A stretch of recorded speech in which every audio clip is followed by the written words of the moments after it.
आज तक के इतिहास में आज़ादी के बाद सबसे बड़ी वैकेंसी 1964 सीट। आप समझ रहे हैं, 1964 सीट। 69 देखिए तो 300 से कम, उससे पहले देखिए तो 324। ऊपर से ये भी उन्होंने कहा है कि अभी इसमें भी एडिशन हो सकता है। ये बड़ी बात, 2000 पार भी कर सकते, 2000 पार करेगा। 69 में देखिएगा करीब 40 से 50 क्वेश्चन स्टेटमेंट बेस्ड थे। अच्छा। बच्चे 150 क्वेश्चन घूम के देख नहीं पाए। तो ये एक बड़ी मैसेजिंग है कि आप हल्के में मत लीजिए। 3 लाख बच्चा जय श्री राम का नारा लगाकर मार देगा। ए बी 3 लाख में 150 सवाल है, तो मेरे को मानना है कम से कम सेफर साइड निगेटिव को देखते हुए 100-105 मार्क्स तो आपके मिनिमम होनी चाहिए। एकदम मुझे लगता है 2 एलिमिनेशन हो गया है और 2 में फंस गए हैं, तो 1 में जाइए, एकदम जाइए। कुछ लोग 1 साल में 600 घंटा दिया है, कुछ लोग 2 महीने में 600 घंटा दिया है, ठीक है, क्योंकि 60 दिन है, 10-10 घंटा भी नामुमकिन नहीं है, नामुमकिन एकदम नहीं है। बस उसको रूम में बंद हो जाना और बंद हो के एकदम 2 लेक्चर, 1 लेक्चर फिर 50 क्वेश्चन, 1 लेक्चर फिर 50 क्वेश्चन, 1 लेक्चर फिर 50। नमस्कार, आप लाइव बिहार देख रहे हैं। मैं हूं राजमोहन तिवारी। देखिए, बिहार में इन दिनों बहालियों का लंबा दौर देखने को मिल रहा है। बीपीएससी के जरिए अब शिक्षकों की बहाली तो हो रही है, लेकिन सिविल सर्विस के लिए भी बम्पर बहाली आयोग के तरफ से आने वाली है। इसके लिए बिहार लोक सेवा आयोग ने बीते दिन एक प्रेस कॉन्फ्रेंस किया और उसमें इस बात की जानकारी दी कि बिहार में 1964 पदों पर बीपीएससी सिविल सर्विस की बहाली निकालने जा रही है। नोटिफिकेशन आज शाम तक या कल तक भी आ सकता है, लेकिन जिस तरीके से इतनी बड़ी संख्या में इतने बड़े पदों पर बहाली आ रही है, इस पर जानकारी लेना भी बहुत जरूरी है कि कौन कौन से पद हैं, क्या क्या इस दौरान प्रक्रिया है और तैयारी अभ्यर्थियों को कैसे करनी चाहिए। और इस पर बात करने के लिए हम पहुंचे हैं धनंजय आईएएस एकेडमी के डायरेक्टर धनंजय सर के पास। सर से इस बहाली के बारे में विस्तार से समझेंगे। सबसे पहले सर, जो बीपीएससी ने प्रेस कॉन्फ्रेंस किया, जो जानकारी दी है, उसके बारे में बताइए। सर, कल जो परमार सर थे बीपीएससी चेयरमैन, उन्होंने प्रेस कॉन्फ्रेंस की और मैं कहूँगा प्रेस कॉन्फ्रेंस बहुत ज़रूरी था, क्योंकि ये पिछले 2-3 महीनों से बच्चों में बड़ा कन्फ्यूज़न था कि ये कब होगा, क्या एग्ज़ाम 17 नवंबर को होगा भी कि नहीं होगा, कितनी वैकेंसीज होगी, क्योंकि अलग अलग न्यूज़पेपर में कोई 800 कह रहा था, कोई 1200 कह रहा था, कोई 1500 कह रहा था। फाइनली कल जब उन्होंने प्रेस कॉन्फ्रेंस किया तो बड़ी अच्छी बात रही कि आज तक के इतिहास में ये सबसे बड़ी बीपीएससी की वैकेंसी। अच्छा। आज तक के इतिहास में आज़ादी के बाद सबसे बड़ी वैकेंसी 1964 सीट। आप समझ रहे हैं, 1964 सीट। 69 देखिए तो 300 से कम, उससे पहले देखिए तो 324। तो बहुत कम सीट थी और उसके कंपैरिजन 1964, उसमें भी सबसे खास बात कि एसडीएम का सीट 200, डीएसपी का सीट 136। अच्छा। आपको जीएसटी कमिश्नर का सीट वो भी करीब 150 के आसपास, और ओवरऑल लेवल 9 का सीट करीब 650, लेवल 7 का नौकरी करीब 1250 से ऊपर। टोटल मिला के 1964 से ऊपर का सीट। ऊपर से ये भी उन्होंने कहा है कि अभी इसमें भी एडिशन हो सकता है। ये बड़ी बात, 2000 पार भी कर सकते, 2000 पार करेगा, क्योंकि बहुत जगह से वैकेंसी जो उन्होंने कहा कि अभी आनी है, इसमें और एडिशन भी हो सकता है। प्लस 17 नवंबर को एग्ज़ाम रखा है, तो जो बच्चे अभी से भी तैयार नहीं थे उनको बहुत टाइम मिल जाएगा। जिन्होंने पहले से तैयारी कर ली थी उनके लिए भी रिवीजन का टाइम मिल जाएगा। तो मैं कहूँगा कि एक बहुत ऐतिहासिक पूर्ण प्रेस कॉन्फ्रेंस था, और इतनी बड़ी सीट की वैकेंसी मैं तो मतलब इमेजिन नहीं कर सकता था। अभ्यर्थियों के लिए ये कितना बड़ा मौका होगा कि आप कह रहे हैं कि इतिहास में ऐसा पहली बार हुआ है कि 1900 से अधिक पदों पर बहाली आई। मैं कहूँगा इससे बड़ा मौका क्या हो सकता है। जहाँ 300 सीट नहीं निकल रही थी वहाँ 1950 सीट निकल रही है। इससे बड़ी खुशी की बात हो ही नहीं सकती है। दूसरा कि पहले ये भी नहीं कह सकते कि हमको टाइम नहीं मिला। टाइम भी अभी करीब 2 महीना है।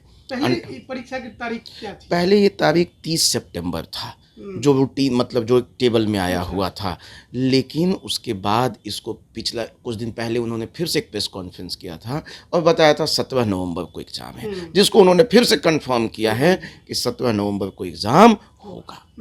अच्छा, ये बड़े सवाल है क्योंकि बीते कई परीक्षाओं से देखें तो बीपीएससी में कई बदलाव भी हुए हैं और बदले हुए पैटर्न में परीक्षा होगी।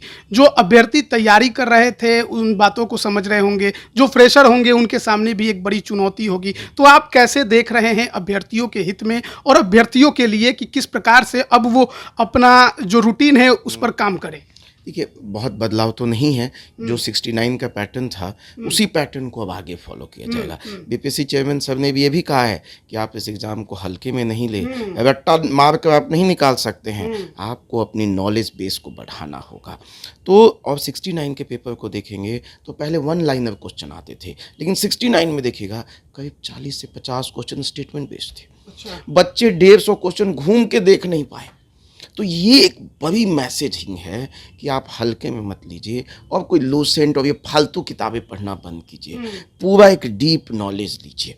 और अभी जो 58 दिन 59 दिन बाकी है, मैं कहूँगा बच्चे इसमें रिवीजन कीजिए।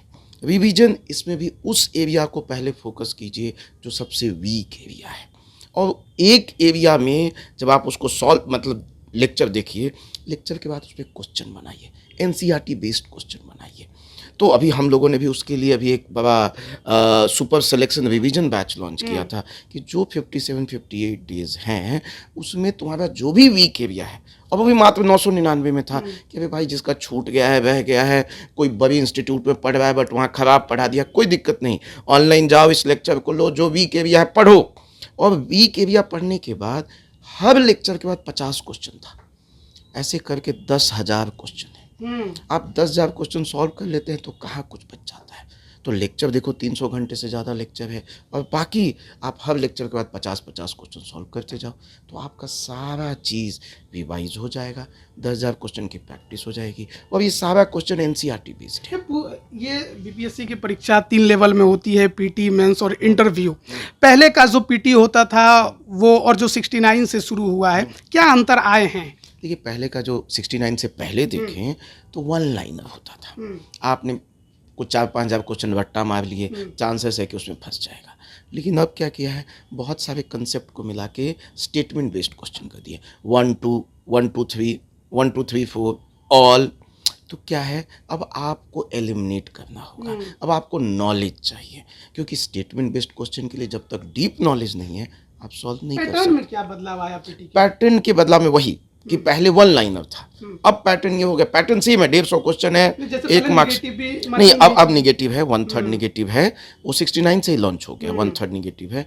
लेकिन पहले वन लाइनर होता था, अब स्टेटमेंट बेस्ड है, जो एकदम यूपीएससी की, मैं कहूँगा यूपीएससी से ज़्यादा डिफिकल्ट।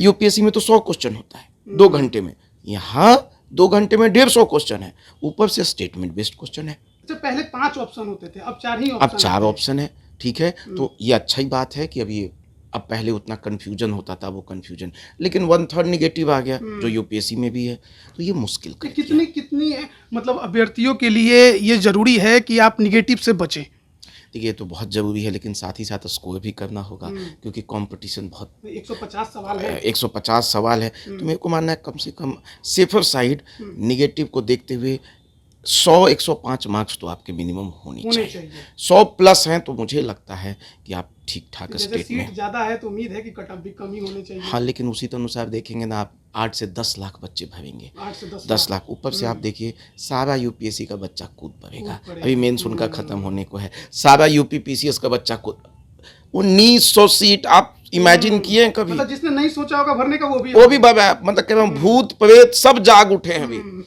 भूत प्रेत मतलब अभी मैं आज ही, मुझे करीब 8-9 बच्चे आए थे कि सर आज ही हमें सुना और हम तैयारी आज से, अरे आज से कैसे करोगे भाई?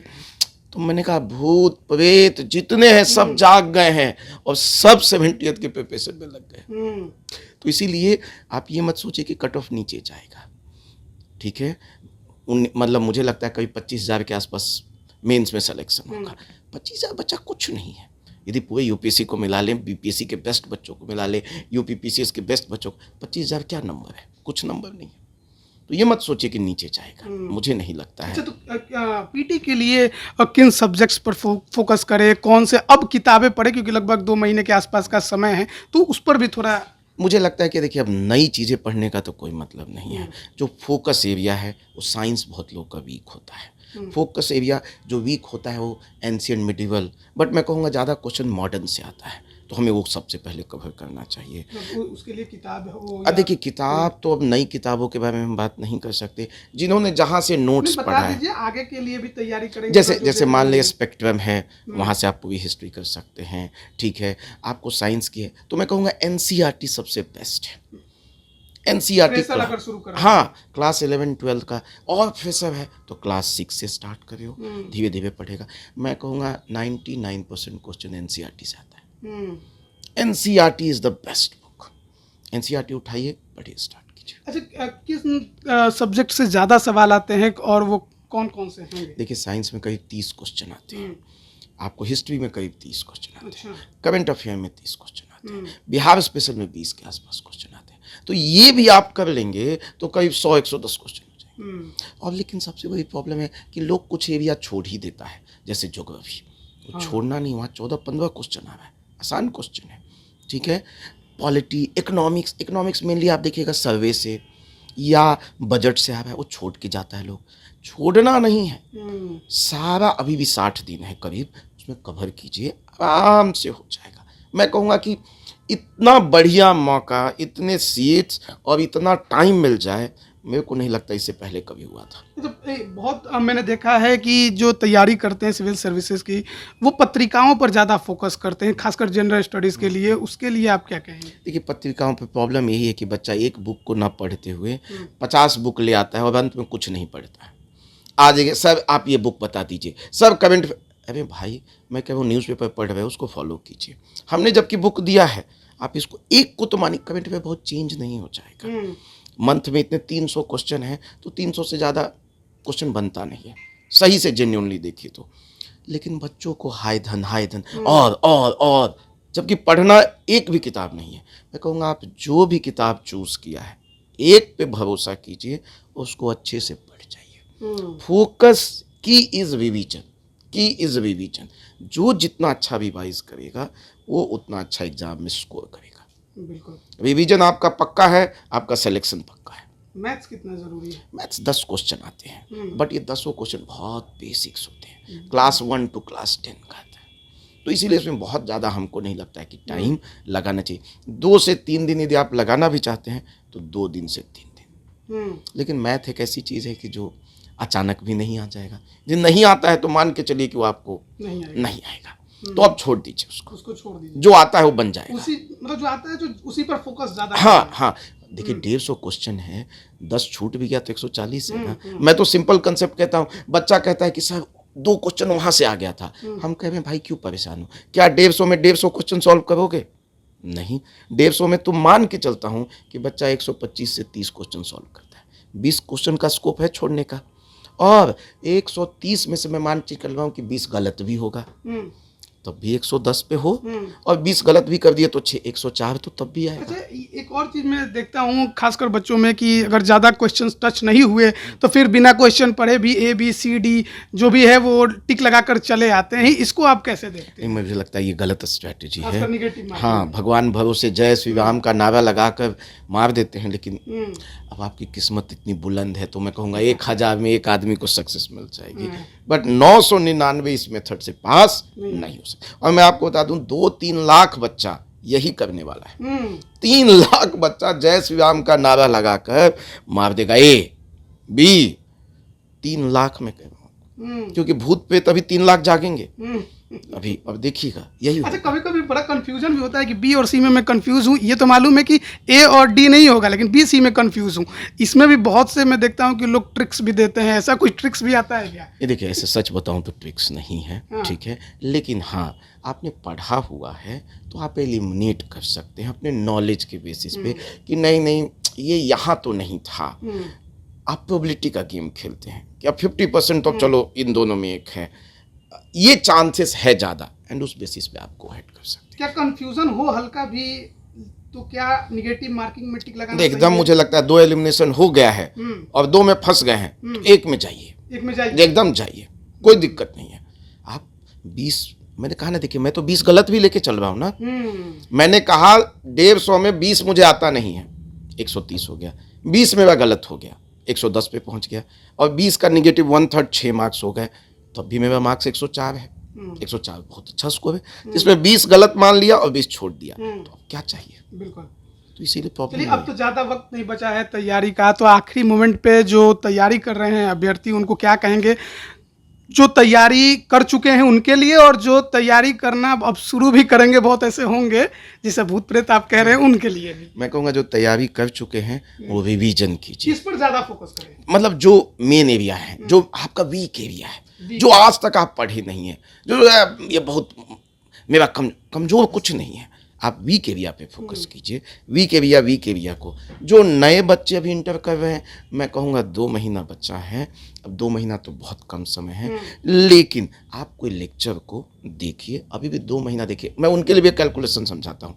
60 दिन है, डेली बच्चा 12 घंटा पढ़ता है, मैं कहता हूँ 10 घंटा पढ़े, 600 घंटा है। जो बीपीएससी का पीटी का लेक्चर है, जो हमने भी रिकॉर्ड किया, वो करीब 300 घंटे का है। तो 300 घंटे में पूरा एक बार सिलेबस घूम जाएगा, और 300 घंटा प्रैक्टिस कर लीजिए। लेकिन ये होगा सीरियस होकर। हाँ, मतलब 10 घंटा आज मतलब रूम में बंद हो जाएगा, तो मैं मानता हूँ उनका भी क्वाली चांस है। बिल्कुल 600 घंटा दे रहा है वो। बिल्कुल। कुछ लोग 1 साल में 600 घंटा दिया है, कुछ लोग 2 महीने में 600 घंटा दिया है, ठीक है, क्योंकि 60 दिन है, 10-10 घंटा भी नामुमकिन नहीं है, नामुमकिन एकदम नहीं है। बस उसको रूम में बंद हो जाना, रूम में बंद हो जाए। और बंद हो के एकदम 2 लेक्चर, 1 लेक्चर फिर 50 क्वेश्चन, 1 लेक्चर फिर 50 क्वेश्चन, 1 लेक्चर फिर 50, वो सीधा निकले एग्जामिनेशन के दिन। अभी नहीं कि होली मना रहे हैं, दिवाली, अभी देखिए आपको दशहरा आ रहा है, उसमें कुछ दिन लोग हम कह रहे हैं अभी दशहरा, दीपावली, छठ आपके लिए कुछ नहीं है, आपके लिए बस एग्जाम है। आपके लिए दशहरा, दीपावली, छठ 17 नवंबर को देने के बाद है, फिर मेन शुरू हो जाएगा। हम कह रहे हैं 2 दिन मनाइए खूब, फिर 20 से लग जाइए, लेकिन अभी नहीं। अभी जो करेगा वो पाप है, पापी इंसान है जो अभी जाएगा दशहरा में। एक आखिरी सवाल लेंगे आपसे। आप ज़्यादा किताबों के बारे में नहीं बता रहे हैं, ज़्यादा जोर भी नहीं दे रहे हैं, लेकिन फिर भी मैं जानना चाहूँगा, स्पेशली अगर हिस्ट्री हो, ज्योग्राफी हो, साइंस हो, तैयारी करने कोई अभ्यर्थी जा रहा है, किन किताबों को फॉलो करें? एनसीईआरटी के अलावा जैसे हिस्ट्री के लिए स्पेक्ट्रम कर सकता है, ठीक है, प्लस ज्योग्राफी के लिए भी आपको जीसी लियोंग की बुक आती है, उसको आप कवर कर सकते हैं, ठीक है। पॉलिटी के लिए लक्ष्मीकांत कर सकते हैं, ठीक है। जो इकोनॉमिक्स के लिए है, श्री राम की एक बुक आती है, वो कर सकते हैं। तो फिर आप आर्ट एंड कल्चर के लिए नितिन सिंघानिया सर की बुक यूज़ कर सकते हैं। तो ये सारी बुकें हैं। साइंस के लिए कोई एक स्पेसिफिक बुक नहीं है, एनसीईआरटी मोर देन एनफ है, और हमारी एक किताब है, आप उसको यूज़ कर लीजिए, वो एक जगह है, आपको मिल जाएगा। तो अभ्यर्थियों की क्लासेस चल रही हैं? आज चल रही हैं, उनका तो मैं कहूँगा 4 दिनों का और क्लास बचा है, उनका खत्म हो चुका है, क्योंकि उनका 5 जून से स्टार्ट हुआ था। खत्म हो जाएगा, फिर उसके बाद वो घर रिवीजन फिर से रिवीजन करें। यहाँ पे टेस्ट चल रहा है, हर संडे को टेस्ट चल रहा है, प्लस जो उन्होंने सेक्शनल टेस्ट दिए हैं या हर टॉपिक वाइज टेस्ट दिए हैं, वो आके सॉल्व करते हैं बच्चे। तो ये हमारी कोशिश है। बहुत बहुत धन्यवाद आपका हमारे साथ जुड़ने के लिए, और बहुत कुछ आपने मार्गदर्शन अभ्यर्थियों को दिया है। अगर देखेंगे तो वो बेहतर तरीके से समझेंगे कि बाकी के दिनों में कैसे 17वीं बीपीएससी की तैयारी करनी है। एक बड़ा मौका अभ्यर्थियों के पास है, 1964 पदों पर बहाली आई है। बिहार लोक सेवा आयोग ने प्रेस कॉन्फ्रेंस करके इस बात की जानकारी दी है। अब देखना है कि अभ्यर्थी इस मौके को कितना भुना पाते हैं। बने रहिएगा हमारे साथ। आप सभी का बहुत बहुत धन्यवाद।